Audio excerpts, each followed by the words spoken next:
There is an almost imperceptible yet devastating moment when a woman feels that something has changed. The man who once seemed so present begins to drift away. Suddenly, his messages take longer to arrive, his words sound colder, his attention is no longer so easily obtained. And in that instant, a shadow falls, anxiety, fear, and the feeling of loss begin to consume from within. Many women, driven by that deep terror of losing him, make the most human and yet the most counterproductive mistake. They try to do more. They send messages, seek explanations, propose meetings, try to reignite what they feel slipping through their fingers. But this insistence, although born from love and fear, only succeeds in accelerating the fall. Why? Because for a man, excessive neediness is not attraction, it is pressure. It is not love, it is a burden. Jung, in his book The Dynamics of the Unconscious, explains that everything the soul clutches too tightly tends to slip away like sand between the fingers. The more need we show, the faster we risk losing what we are trying to hold on to. What we often fail to understand is that in male psychology, what is hard to attain holds more value. A man feels more desire for what he senses he could lose, not for what he perceives as guaranteed.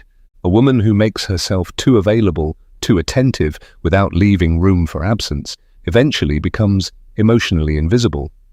Overexposure kills mystery, and mystery is the oxygen of desire. Imagine a precious jewel displayed on every corner. Over time, it loses its value in the eyes of those who see it. But if that jewel is unique, rare, difficult to obtain, it becomes coveted, almost sacred.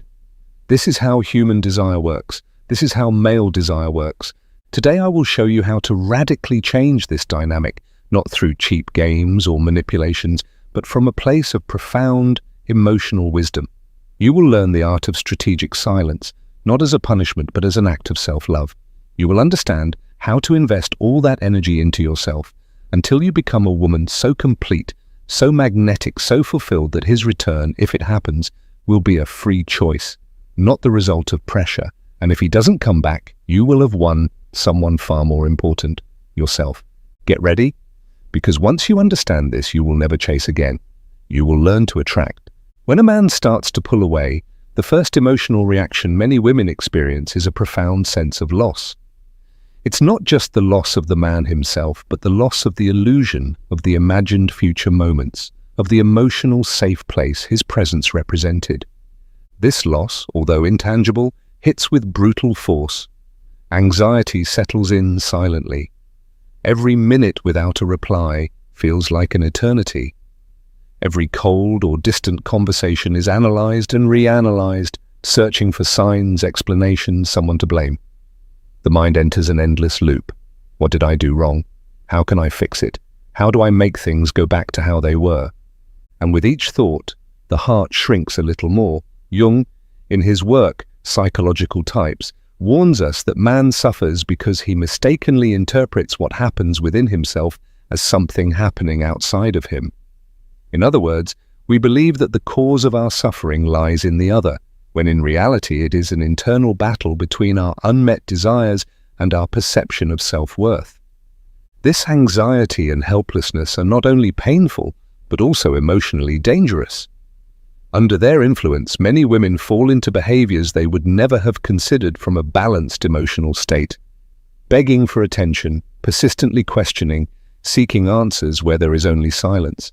And the more one acts from that place of fear and need, the more the man's perception of the woman deteriorates. Because in his instinctive psychology, a man does not feel attraction towards someone who seems to need him to survive. Neediness smells of desperation, and desperation repels human desire.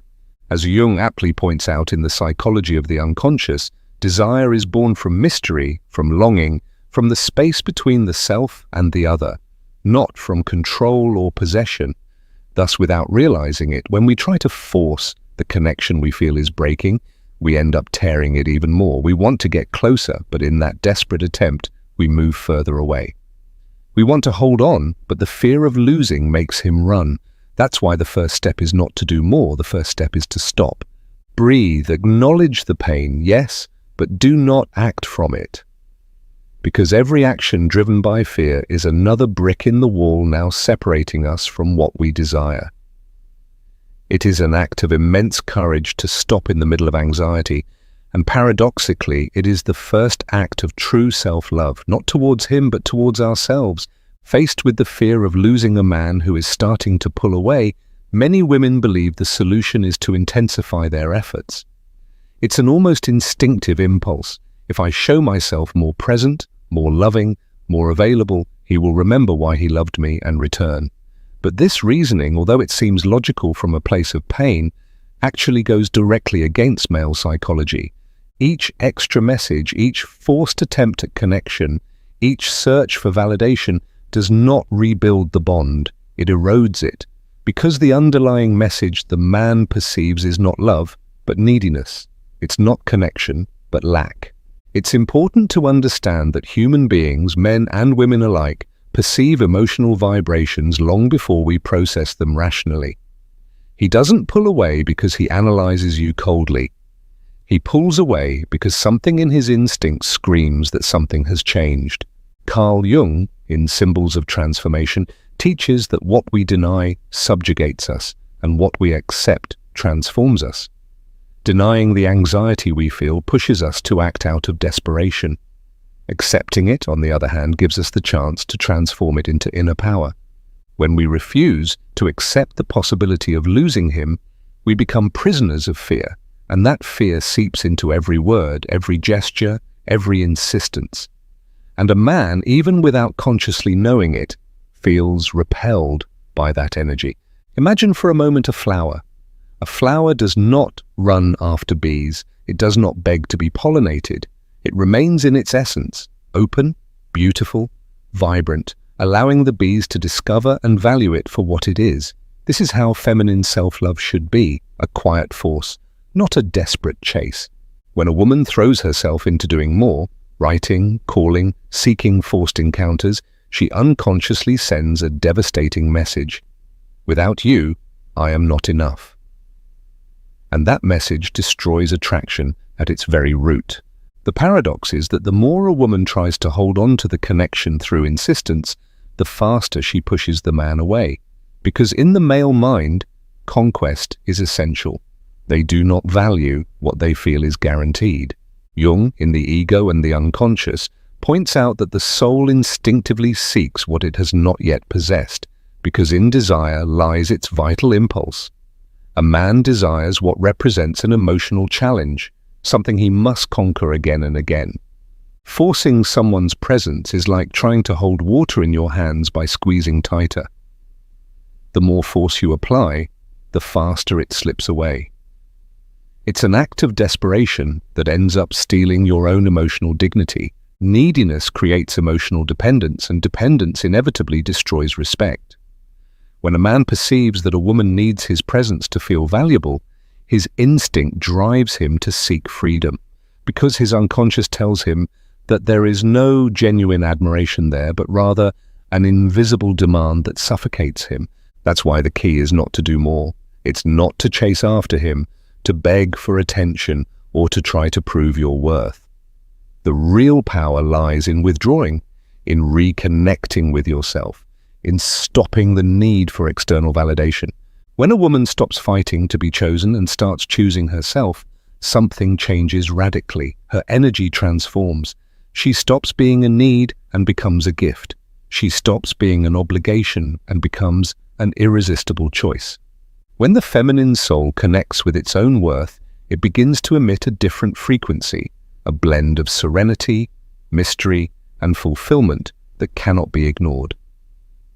This energy not only attracts men, but also acts as a filter, because a man who is not ready for a woman in her power will not be able to sustain her presence.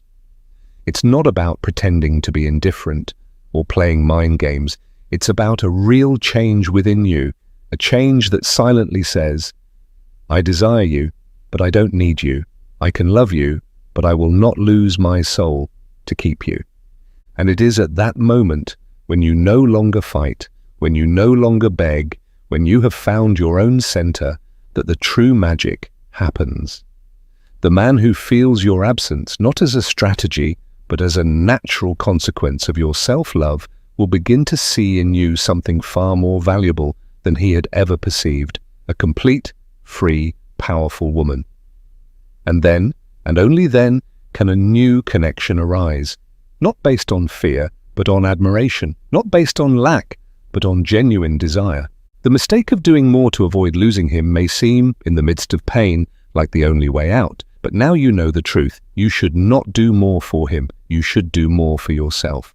There is a fundamental truth in human nature. We value more what is scarce. This law governs not only the economy but also the emotional and relational world. What is offered in excess, what is always available, ends up being underestimated. Love, desire, and admiration are fed by the sense of exclusivity, of conquest, of the possibility of loss. And this is even more true in male psychology. A man values what he feels he cannot fully possess. He appreciates what he must continually conquer. When a woman becomes too available, too predictable, too devoted, she unconsciously ceases to represent an emotional challenge. And when there is no challenge, there is no drive to conquer. When there is no conquest, attraction weakens. Carl Jung, in his book The Psychology of the Unconscious, explains that true desire is born from longing, and longing only exists within emotional distance. When we are too close, too available, we kill that necessary distance for desire to flourish. Think of a rare gem hidden deep within an inaccessible cave. Those who know of its existence are willing to take risks, to explore, to invest time and effort to reach it. Now imagine that same gem offered for free on an ordinary table, accessible to anyone without any effort. The perceived value changes, not because the gem is different, but because the perception of its rarity has changed. The same happens in emotional dynamics. A woman who preserves her mystery, her inner world, her rich and independent life, becomes a gem that is hard to reach, not because she plays games, but because her fullness makes her inaccessible to anyone who is not willing to earn her. Over-availability sends another dangerous message for the dynamics of attraction. It transmits that your time, your attention, your love are available to anyone, without conditions, without needing to be earned. And in the male unconscious, this reduces your value. A man is not only seeking love, he seeks admiration.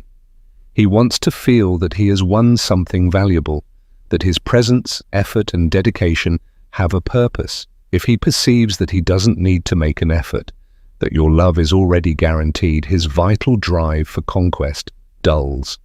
Not because he is a bad man, but because it is part of his instinctive nature. Jung states it precisely in Symbols of Transformation. Passion ignites in the human heart when the object of desire is wrapped in mystery and inaccessibility.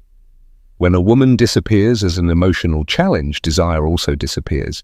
Many times, in the name of love, a woman gives all her time, her attention, her social life, her projects, and without realizing it, she places the man at the center of her existence. This devotion, though noble in its intention, is toxic for attraction. A woman who stays active in her own world, who nurtures friendships, pursues passions, invests in her personal growth, sends a much more powerful message. I choose you because I want to, not because I need to, and that emotional freedom is profoundly seductive. Do you want to be unforgettable to a man? Don't give him your life. Give him the opportunity to be part of it without making him its absolute center. Be a complete universe he wishes to orbit, not a satellite revolving around him. The perfect balance lies in showing sincere interest without dependency, in demonstrating affection without urgency, in offering presence without unconditional availability. When a woman learns this art, the art of being generous in love but selective with her energy, her value automatically rises in any man's eyes, not because she manipulated him, but because she restored the natural balance between giving and receiving, between presence and mystery. Remember, what is common is forgotten. What is rare is treasured. You are not here to be easily obtained. You are here to be valued, admired, and above all, respected.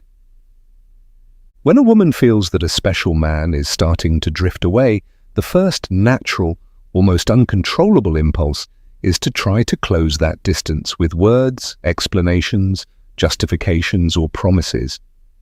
It is an impulse born from a deep fear of losing what once seemed secure. However, in the subtle art of human relationships, there exists a force far more powerful than the attempt to hold on. Strategic silence.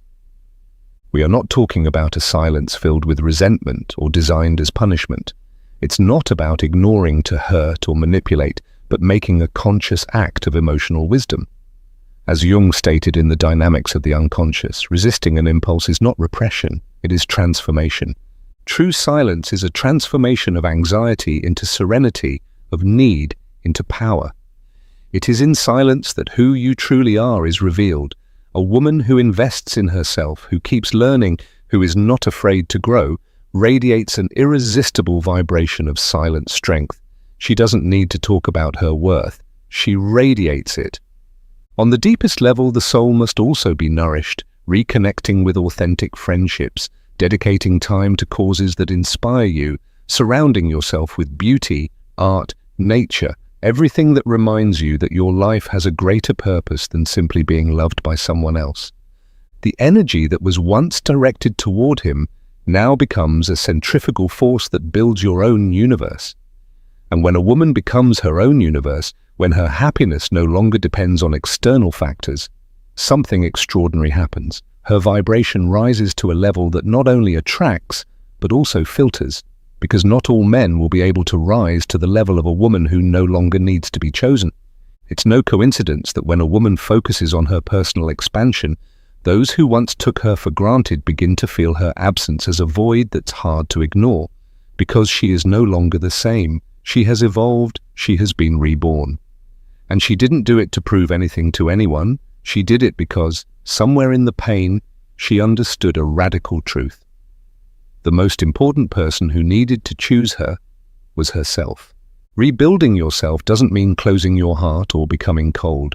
It means loving with an open heart but with your feet firmly on the ground. It means being able to receive love without losing yourself in the process. It means looking love in the eyes and saying, "I love you, but I don't need you to be who I am." On this new path, the man who returns, if he does, will find a different woman, a woman who can love him deeply, but who is no longer willing to lose herself for anyone. And if he doesn't return, it won't matter, because she will have found something far greater, her own life, her purpose, her happiness. Jung summarizes it beautifully in Memories, Dreams, Reflections, when he states, "There is no coming to consciousness without pain. People will do anything, no matter how absurd, to avoid facing their own soul." You have chosen the path of awakening, the path of courage, and every step in your rebuilding will be a silent victory that will resonate throughout your entire being. Today you know that it is not about getting him back, it is about getting yourself back. Mastering your emotions does not mean repressing or denying them, it means learning to navigate through them with awareness, strength, and dignity. In the process of reclaiming personal power, the difference between an unforgettable woman and a forgotten one lies in her ability to master her emotional impulses, especially during moments of greatest vulnerability. When a man begins to pull away, a woman's instinctive desire is to seek answers, to force encounters, to demand explanations. It is human. It is understandable. However, it is precisely in these moments that true emotional value is defined, not by giving in to the impulse to act out of fear, but by choosing to act out of awareness and self-love. Carl Jung, in The Ego and the Unconscious, points out that the greatest obstacle to progress is the projection of our internal conflicts onto the external world. If we allow anxiety to direct our actions, we project that anguish onto the other, burdening the relationship with unsustainable pressure. But if we are capable of holding ourselves emotionally, without demanding, without chasing, without begging, then we rise above the storm and become a beacon of stability. Emotional mastery is therefore the ability to observe the inner storm without becoming it. It is knowing that feeling fear, sadness, or uncertainty is natural, but acting impulsively from those emotions only distances us from what we truly desire, building healthy, loving relationships based on mutual respect. This is where we must understand the crucial difference between healthy desire and toxic attachment. Wanting someone is natural, even beautiful. But depending emotionally on their presence to feel valuable destroys any possibility of authentic love. Attachment, unlike desire, stems from internal lack. It makes us believe that our happiness depends on another person, and by surrendering our power in that way, we become vulnerable, anxious, and ultimately less attractive. A woman who masters her emotions does not deny her feelings, but she also does not let them control her. She can miss a man deeply, yet still choose not to call him. She can long for a response, yet still choose silence. She can feel the impulse to reach out, yet still choose to remain centered. This inner strength is neither cold nor distant. It is the highest expression of self-love. It is the ability to say to oneself, "My worth does not change with the presence or absence of anyone. I am enough. I am whole." And this energy is so powerful, so magnetic, that it transcends words. It can be felt in the way you walk, in your gaze, in the way you exist in the world. A woman who does not need to be chosen to know her worth emits a vibration that no man can ignore. Emotional mastery not only transforms dynamics with others, it transforms your entire life. It frees you from the roller coaster of emotions dependent on external factors and places you firmly in the driver's seat of your emotional destiny. And when a woman reaches this level of maturity, she stops being just an option and becomes a conscious choice, sought after, admired. Jung also reminds us in the psychology of transference that he who looks outside dreams, he who looks inside awakens. Emotional mastery is precisely that awakening, to stop seeking outside what can only be found within. Today you know that mastering your emotions is not about denying your humanity, but honoring it. It's not about suppressing your desires, but recognizing them without allowing them to define your worth. It's not about being insensitive. It's about being invincible. Because in the end, the woman who masters her inner world is the woman who conquers the outer world without needing to chase it. There comes an inevitable and blessed moment in the journey of a woman who has worked on herself when she understands a liberating truth. She is not here to be chosen by anyone.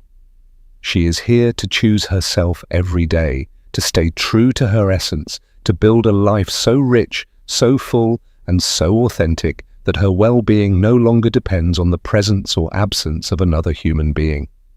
When a woman reaches this level of consciousness, her energy changes radically. She no longer presents herself to the world seeking approval, love, or validation. She presents herself as a source of self-love so powerful that those around her have only two options: rise to meet her or walk away. And in both possibilities, she wins. Carl Jung, in Memories, Dreams, Reflections, tells us that the unlived life is a disease from which one can die. Living while waiting to be chosen, postponing your happiness until someone notices you, approves of you, or validates you, is to die slowly. Choosing yourself, on the other hand, is to heal. It is to live. When a woman stops trying to be a man's option and instead becomes the prize that only the truly worthy can attain, something powerful happens. She stops being a passive possibility in others' minds and becomes an unforgettable presence. She does not beg for love, does not plead for attention, does not compete, does not chase. She simply is. And in that authenticity lies her irresistible magnetism. If he returns, it will be because in your absence, he felt the void of not having you, not the burden of being pursued. It will be because, in the silence of your withdrawal, he realized that no one else radiated the same light, the same serene strength that you possess. And if he does not return, you will understand that he was never truly yours, and that your journey, far from being in vain, has led you back to yourself. Because in this process, what you have gained is priceless. Your dignity, your inner peace, your emotional freedom. Always remember, you are not here to be completed by anyone. You are already complete. You are not here to be validated. Your existence alone is validation enough. You are not here to live through the eyes of another. You are here to look at your own reflection and smile with pride. Jung said that those who do not become their true selves become echoes of others' expectations. Today, you choose to be a voice, not an echo. A path, not someone else's destination. It is in this moment, when you no longer need to be chosen, that your energy becomes so authentic, so radiant, so magnetic, that those who once took you for granted will feel your absence as an impossible void to ignore.